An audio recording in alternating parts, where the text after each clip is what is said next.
Hey guys, welcome to Happy Coding for Everyone channel. Let's start from where we left in our previous tutorial. We will have a look at inheritance now. I am going to create another class to do that, and that class is going to have a method. I will use that class just for teachers because teachers need to have more permission to do some other things. For example, change the status of student. Let's create our second class and we'll extend that class to use all methods and properties from student class. Let me comment them out first and let's create our second class.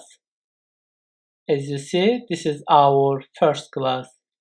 And let's create our second one, class teacher, and extend. We use extend syntax to do that, and our class name student and curly braces. This structure will help us to inherit all things from student class. We need it because teachers are also member of our system, but they just need to have some other different permissions. We will use all student class properties and methods for teachers too. Top of it, teacher will have another permission which we will declare in our new teacher class name. By the way, we don't need to create constructor here because we already have it in our student class name. We are extending our teacher class to student class, so we don't need to use constructor for that class. Let's create our first method. Let's say update status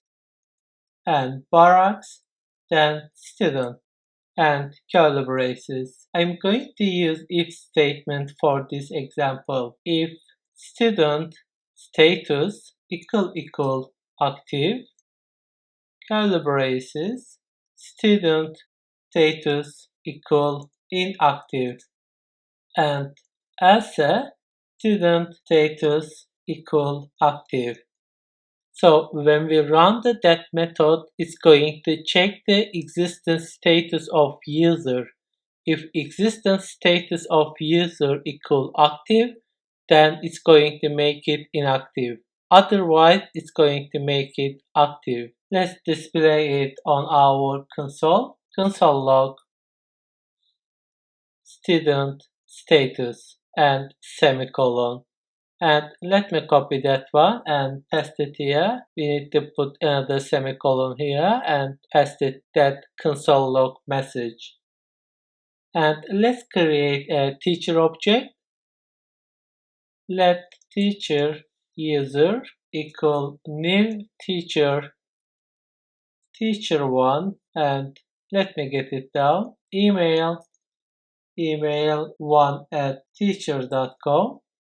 And let's make it status active. By the way, we need to use that one lowercase because we are using lowercase rest of places. So we should use exactly the same way in our if statement. Let's call our new method teacher user dot update status. Let's change status of our new student and semicolon. Let's display our new student status after it, console log and new student status and semicolon. Let's save it and have a look at it. So we should see inactive because our current new student status active. Let's check it on our console. You see guys, we see inactive. Let's change our new student status and run one more time. Let's make it this time inactive. Let's save it and have a look at it. We should see active. You see guys, it is active. You can check here if you want. New student dot status. You see guys, we see the result active. Let's summarize it quickly. We have created a teacher class name and extend to student. We use all properties and methods from students in this way, and we create another method for just only teacher object. We created a new teacher object and we call our new method. Our new method is update status with our new object teacher user. And we are updating status of username in this way. That's all for now. Thank you so much for watching it. See you in the next video.